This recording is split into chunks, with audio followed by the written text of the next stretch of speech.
महाराष्ट्रातील सर्व शाळांसाठी शाळेतील मुख्याध्यापक आणि शिक्षकांसाठी UDIS प्लस या पोर्टलबाबत आजचा व्हिडिओ हा अत्यंत महत्त्वपूर्ण आहे। UDIS प्लस या पोर्टलवर विद्यार्थ्यांना अपडेट कसे करावे म्हणजेच विद्यार्थ्यांचे GP general profile, EP enrolment profile आणि FP फॅसिलिटी प्रोफाइल हे अपडेट करून त्यांचं स्टेटस हे कंप्लीट कसं करावं या संदर्भात प्रात्यक्षिक माहिती आपण आजच्या व्हिडिओमध्ये समजून घेणार आहोत। तत्पूर्वी नमस्कार, मी सचिन पाटील, शाळा पूज्य आचार्य भिसे माध्यमिक व उच्च माध्यमिक विद्यालय कासा टेक्नो एज्युकेशन या चॅनलवर आपले सहर्ष स्वागत आहे। UDIS प्लस या पोर्टलवर विद्यार्थ्यांना अपडेट करण्यासाठी हे 3 फॉर्म आपल्याला अपडेट करणं गरजेचं आहे। यंदा या 3 फॉर्म मध्ये कोणते नव्याने काही पर्याय हे ऍड केलेले आहेत या संदर्भात आपण माहिती घेऊन त्या प्रत्येक विद्यार्थ्यांचं स्टेटस हे आपल्याला कंप्लीट करणं गरजेचं आहे। चला तर पाहूया हे अपडेट करून त्यांचं स्टेटस हे कशा पद्धतीने कंप्लीट करावं। जाऊया लॅपटॉपच्या स्क्रीनवर। UDIS प्लस या पोर्टलवर विद्यार्थ्यांना अपडेट करण्यासाठी प्रथमतः आपल्या लॅपटॉप अथवा कम्प्युटरवर UDIS प्लस ही वेब सर्च करा। सर्च केल्यानंतर log in for all modules मध्ये स्टुडंट मॉड्यूल या ठिकाणी आपल्याला लॉग इन करायचं आहे। महाराष्ट्र सिलेक्ट करून त्यापुढे असलेल्या गो या टॅबवर आपण क्लिक केलं। या ठिकाणी आपल्या शाळेचा UDIS नंबर, पासवर्ड टाकून त्याखाली दिलेला जो काही कॅप्चा आहे हा कॅप्चा या ठिकाणी एंटर करायचा आहे आणि त्या ठिकाणी लॉग इन या टॅबवर आपण क्लिक करूया। बघा, यानंतर आपल्या शाळेच्या UDIS प्लसच्या स्टुडंट मॉड्यूलवर आपण या ठिकाणी लॉग इन झालो आहोत। शैक्षणिक वर्ष 2024-25 या टॅबला आपल्याला सिलेक्ट करायचं आहे। आलेल्या पॉपअप विंडोला आपण या ठिकाणाहून क्लोज करूया। आपण विद्यार्थी हे अपडेट कसे करावे या संदर्भात माहिती पाहत आहोत। मात्र एक गोष्ट लक्षात घ्या, प्रथमतः आपल्यासमोर हा जो स्कूलचा डॅशबोर्ड ओपन होणार आहे या ठिकाणी आपले क्लास, आपले सेक्शन म्हणजे इयत्ता तुकडी या ठिकाणी दिसत आहेत। किती विद्यार्थी आहेत ती संख्या या ठिकाणी दिसत आहेत, किती गर्ल्स या ठिकाणी आहेत ते दिसत आहेत। आणि त्यानंतर बघा, हा इनकम्प्लीट स्टुडंट नावाचा हा एक टॅब आपल्याला दिसतो आहे। याच्यामध्ये रेड कलर मध्ये जे काही तुम्हाला संख्या दिसत आहेत याचा अर्थ हे विद्यार्थी आपल्याला अपडेट करायचे आहेत अशी संख्या आपल्याला या ठिकाणी दिसते। आपल्या शाळेतली टोटल नंबर्स, टोटल विद्यार्थी संख्या या ठिकाणी आपल्याला दिसते आणि त्यापुढे जे विद्यार्थी अपडेट नाहीत अशी संख्या आपल्याला या ठिकाणी दिसते। जर आपण सदर एखादा वर्ग हा पूर्ण कंप्लीट केला असेल, या ठिकाणी आपण पाहू शकतो की त्या प्रत्येक इयत्तेच्या समोर इनकम्प्लीट स्टुडंट मध्ये 0 अशा पद्धतीचे सगळ्या इयत्तेच्या पुढे इनकम्प्लीट स्टुडंट मध्ये हा अंक हा 0 झाला पाहिजे। ज्यावेळेस हा 0 अंक असेल तर समजायचं की आपले विद्यार्थी हे या ठिकाणी कंप्लीट अपडेट झालेले आहेत।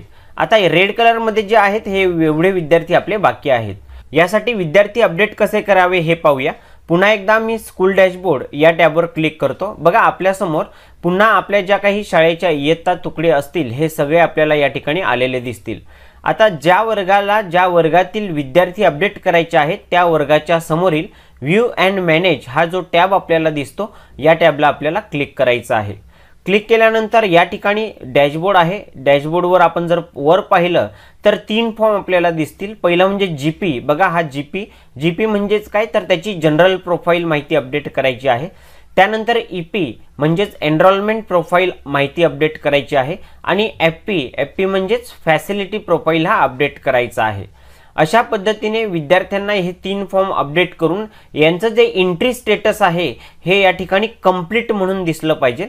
आता या वर्गातल्या एकही विद्यार्थ्याला अपडेट केलेलं नसल्यामुळे आपण पाहू शकतो या सगळ्यांचं एंट्री स्टेटस हे नॉट स्टार्टेड खालीपर्यंत जर पाहिलं तर हे सगळं नॉट स्टार्टेड म्हणून लिहून आलेलं आहे रेड कलर मध्ये आणि त्यांची जी काही स्टेटस आहे, फॉर्म आहे, हा फॉर्म सुद्धा रेड मध्ये आहे। आपण जर या विद्यार्थ्याचा फॉर्म फिलअप केला, पूर्ण भरला, तर त्या पूर्ण कंप्लीट झाल्यानंतर या ठिकाणी हे सगळे जे अक्षर आहेत, ही जे सगळे टॅब आहेत हे ग्रीन मध्ये आपल्याला ऍक्टिव्ह झालेले दिसतील आणि या ठिकाणी कंप्लीट म्हणून आलेले दिसते। आता हे सगळे विद्यार्थी अनकम्प्लीट आहेत।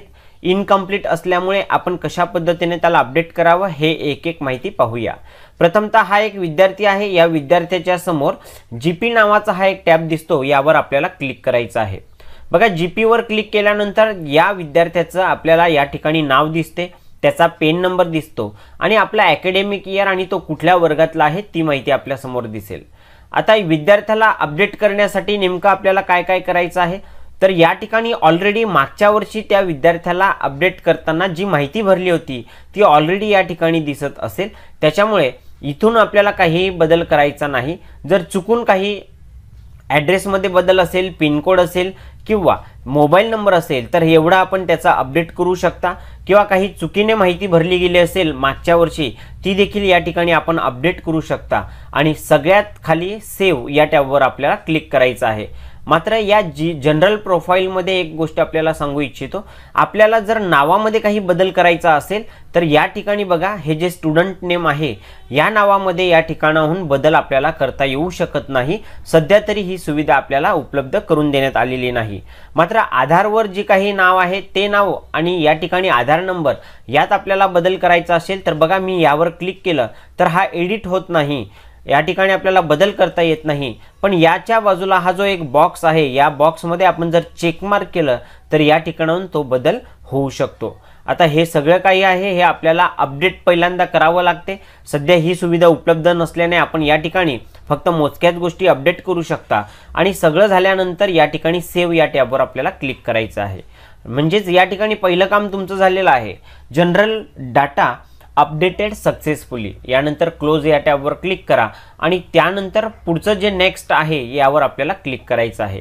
बघा जनरल प्रोफाईल अपडेट झाला। आता आलो आहे आपण एनरोलमेंट प्रोफाईलमध्ये। एनरोलमेंट प्रोफाईलमध्ये admission number in present school म्हणजे त्याचा जो जनरल रजिस्टर नंबर असतो हा सेम असतो, म्हणून हा याच्यात आपल्याला कुठलाही बदल करायचा नाही। त्यानंतर या ठिकाणी ॲडमिशन डेट आहे ही तशीच ठेवायची आहे। त्यानंतर त्याचा रोल नंबर हा चेंज झालेला असेल, मागच्या वर्षी वेगळा आहे या वर्षी वेगळा आहे, तो या ठिकाणी टाकून घ्यायचा आहे। मीडियम ऑफ स्कूल इन्स्ट्रक्शन हे मराठीच इकडे इनबिल्ड असेल ते ठेवायचं आहे। Language group studied by the student, आता या ठिकाणी आपल्याला हा पहिला ऑप्शन जो आहे मराठी, इंग्लिश अँड हिंदी हा सिलेक्ट करावा लागणार आहे। म्हणजे एनरोलमेंट प्रोफाईलमध्ये या एका नवीन टॅबची भर पडलेली आहे, याला आपल्याला सिलेक्ट करायचं आहे। आणखी जी काही त्याच्याबद्दल जी माहिती असेल ही माहिती आपण या ठिकाणाहून सिलेक्ट करायची आहे आणि शेवटी सेव्ह या टॅबला क्लिक करायचं आहे। मात्र एक गोष्ट लक्षात घ्या, या ठिकाणी त्याचं जे काही मागच्या वर्षीचे मार्क असतील ते मार्क या ठिकाणी टाकायचे आहेत। त्यानंतर नंबर ऑफ डेज स्टुडंट त्याचे जे काही अटेंडन्स आहे ती अटेंडन्स या ठिकाणी आपल्याला भरायची आहे आणि शेवटी सेव्ह या टॅबवर आपल्याला क्लिक करायचं आहे। बघा सेव्हवर क्लिक केल्यानंतर एनरोलमेंट डाटा सेव्ह सक्सेसफुली म्हणजे दुसरा फॉर्म हा आपला या ठिकाणी कंप्लीट झाला आहे। आता त्यानंतर आपला पुढचा फॉर्म असणार आहे फॅसिलिटीच्या बाबतीत। ऑलरेडी मागच्या वर्षी ज्या काही फॅसिलिटीज होत्या त्याच ऑलरेडी फॅसिलिटीज असतील तर हेच सगळं आपल्याला जसं आहे तसंच ठेवायचं आहे। फक्त नव्याने या ठिकाणी एक 2 ते 3 मुद्दे या ठिकाणी ॲड झाले आहेत। त्यातल्या त्यात हा एक मुद्दा आपण पाहू शकतो, does the student appear in any state level competition, national level competition, olympiads. जर यस असेल तर यस करा, नो असेल तर नो करा। त्यानंतर सगळ्यात खाली आपण या ठिकाणी आलो तर त्याची हाईट आणि वेट या 2 गोष्टी बदल झालेल्या असू शकतात, म्हणून या ठिकाणी आपण दोन्ही गोष्टींमध्ये बदल करायचा आहे। आणि सगळ्यात शेवटी approximate distance of student residency to school म्हणजे अप्रॉक्सिमेट एकदम करेक्टली आपल्याला लिहायचं नाही, पण अंदाजे घरापासून विद्यार्थ्याचं शाळेपर्यंतचं अंतर किती असू शकते तर ते अंतर आपल्याला या ठिकाणी नवीन हा टॅब आलेला आहे। लेस दॅन 1 किलोमीटर, 1 किलोमीटरच्या आत असेल तर आपण हे सिलेक्ट करा, किंवा अधिक काही किलोमीटर असतील तर खाली ऑप्शन दिलेले आहेत त्या ठिकाणी योग्य तो ऑप्शन आपण सिलेक्ट करू शकता। त्यानंतर नवीन आणखी एक टॅब कुठला आला आहे तर completed highest education level of mother, father and legal guardian म्हणजे या ठिकाणी त्या विद्यार्थ्याचे जे काही घरचे आहेत यांचं हायेस्ट शिक्षण किती झालेलं आहे। कोणी प्रायमरी शिकलं असेल, कोणी अपर प्रायमरी असेल, कोणी सेकंडरी असेल, कोणी हायर सेकंडरी असेल किंवा मोर दॅन हायर सेकंडरी 12वी नंतर अधिक शिक्षण झालं असेल तर अशा ठिकाणी त्या विद्यार्थ्याचं हे जे काही एज्युकेशन आहे त्या विद्यार्थ्यांच्या पालकांचं ते या ठिकाणून आपल्याला सिलेक्ट करायचं आहे। एनरोलमेंट फॅसिलिटीजमध्ये आपण हे सगळं चेक करा व्यवस्थित आणि त्यानंतर या ठिकाणी सगळ्यात खाली सेव्ह नावाचा ऑप्शन आहे यावर आपल्याला क्लिक करायचं आहे। आता या ठिकाणी आपण बघू शकतो facilities data has been save successfully आणि त्यानंतर नेक्स्ट या टॅबवर क्लिक करायचं आहे। यानंतर आपण जे 3 फॉर्म भरलेले आहेत हे तीनही फॉर्मचे एक PDF स्वरूपामध्ये माहिती आपल्याला या ठिकाणी आलेली दिसते। हे एकदा चेक करून घ्या, खात्री करा। आपल्याला जर काही बदल करायचा असेल तर पुन्हा बॅक जाऊन आपण त्या ठिकाणी ती माहिती बदल करू शकता, पुन्हा अपडेट करू शकता। आणि सगळं झालं असेल तर त्याच्यानंतर या ठिकाणी कंप्लीट डाटा म्हणून हा एक ऑप्शन आहे, यावर जर आपण क्लिक केलं तरच त्या विद्यार्थ्याचं आपलं अपडेट जे आहे ते कंप्लीट होणार आहे। आपण जर 3 फॉर्म भरले आणि पुन्हा बॅक झाले तर आपलं त्या विद्यार्थ्याचं अपडेट करण्याचं काम अजूनही पेंडिंग आहे असं समजलं जाऊ शकते। म्हणून सगळ्यात शेवटी आल्यानंतर या ठिकाणी कंप्लीट डाटा हा एक टॅब दिसतो उजव्या कोपऱ्यात खाली, यावर आपल्याला क्लिक करायचं। Are you sure you want to complete the data and okay या टॅबवर आपल्याला क्लिक करायचं आहे।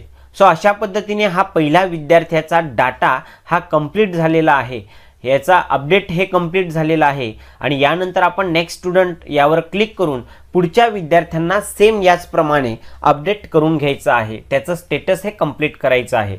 आता मी हा एक विद्यार्थी फॉर एक्झाम्पल म्हणून आपल्याला दाखवलं। मी आता ओके या टॅबवर क्लिक करतो आणि बॅक टू डॅशबोर्ड या टॅबवर जातो।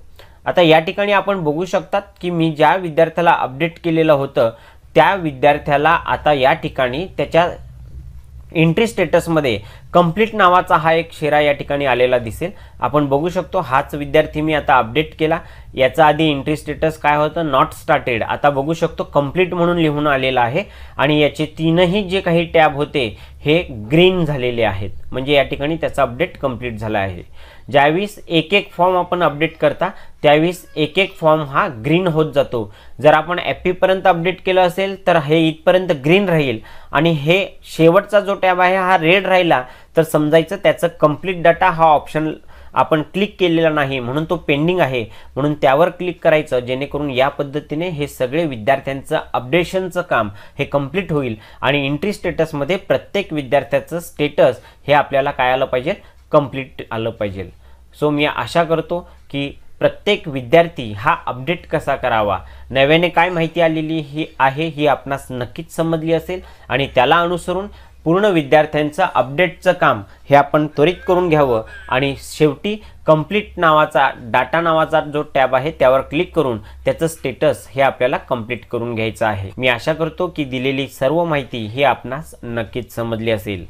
चला तर भेटूया पुढील एका नवीन व्हिडिओ सोबत। धन्यवाद।